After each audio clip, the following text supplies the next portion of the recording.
ఓం శ్రీమాత్రే నమః. అందరికీ నమస్కారం అండి. ఆషాఢ మాసంలో చేయకూడని పనుల కోసం ఇప్పుడు మనం తెలుసుకుందామండి. ఆషాఢ మాసము ఆషాఢ శుద్ధ పాడ్యమి నుండి అంటే జూలై 6వ తారీఖు 2024 నుండి ఆగస్టు 4 బహుళ అమావాస్య ఆషాఢ బహుళ అమావాస్య వరకు ఉంటుందండి.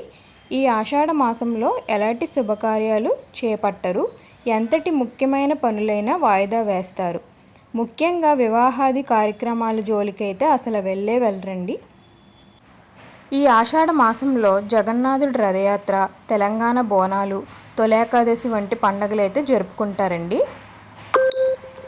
అలాగే ఇప్పుడు దక్షిణయానం మొదలవుతుందండి.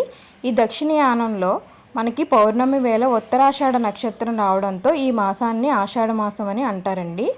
సూర్యుడు మిథునం నుంచి కర్కాట రాశిలోకి ప్రవేశించే సమయాన్ని దక్షిణయానం ప్రారంభమవుతుందని అంటారు. ఈ రాశి నుంచి మకర రాశిలోకి ప్రవేశించే వరకు దక్షిణయానమే ఉంటుంది. ఆ తర్వాత ఉత్తరయానం ప్రారంభమవుతుందండి.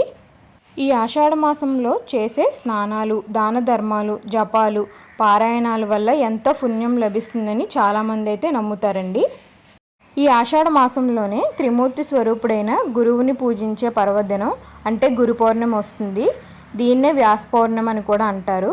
అంతేకాకుండా శ్రీ మహావిష్ణువు యోగ నిద్రలోకి వెళ్తాడు. ఇన్ని విశేషాలున్న ఆషాఢ మాసాన్ని శూన్యమాసంగా ఎందుకు పిలుస్తారో, ఈ కాలంలో చేయవలసిన పనులేంటో, చేయకూడని పనులేంటో ఇప్పుడు మనం తెలుసుకుందామండి. శాస్త్రాల ప్రకారం ఆషాఢ మాసంలో శుభకార్యాలని ఎట్టి పరిస్థితుల్లో చేయకూడదండి. ముఖ్యంగా వివాహం వంటి కార్యక్రమాలను అయితే అస్సలు చేయకూడదు. కొత్తగా పెళ్ళైన జంటలను కూడా కాపురం చేయకుండా పుట్టింటికి వెళ్ళాలని పెద్దలు చెబుతూ ఉంటారు.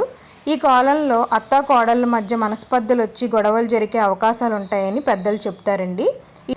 ఇదే నెలలో శాకాంబరి నవరాత్రులు అయితే ప్రారంభం కానున్నాయి. అంతేకాదు ఆషాఢంలో వచ్చే సప్తమిని భాను సప్తమి అని కూడా అంటారు. సూర్యుడు ఉత్తరం నుంచి దక్షిణం వరకు మారుతూ ఉంటాడు.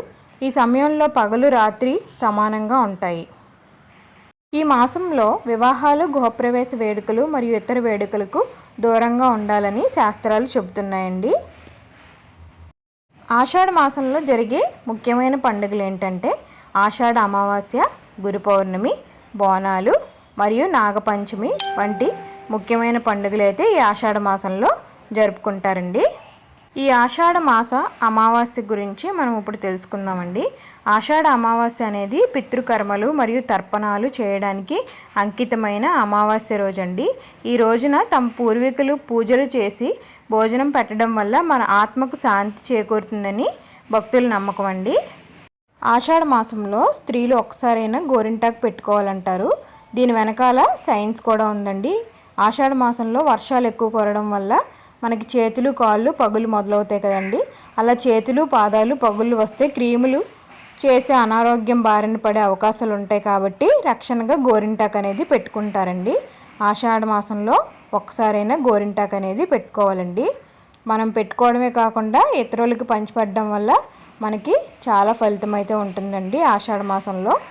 ఈ ఆషాఢ మాసంలో వారాహి అమ్మవారి నవరాత్రులు కూడా ప్రారంభమయ్యాయి. ముఖ్యంగా అమ్మవారిని ఆరాధించడం వల్ల, అమ్మవారికి పూజలు చేయడం వల్ల కూడా సత్ఫలితాలు ఇస్తాయని చెబుతున్నారు. ఆషాఢ మాసంలో దానాలు చేయడం కాకుండా శుభ ఫలితాలు ఇస్తాయని, మీ శ్రేయస్సు ఐశ్వర్యం పెరుగుతుందని ఈ వారాహి అమ్మవారి నవరాత్రులు అయితే చేస్తారండి. ఓం సర్వేజన సుఖినో భవంతు. మా వీడియోస్ మీకు నచ్చినట్లయితే ఒక లైక్ చేయండి, షేర్ చేయండి. మరిన్ని వీడియోల కోసం మా ఛానల్ని అయితే సబ్స్క్రైబ్ చేయడం మాత్రం మర్చిపోకండి. ధన్యవాదాలు.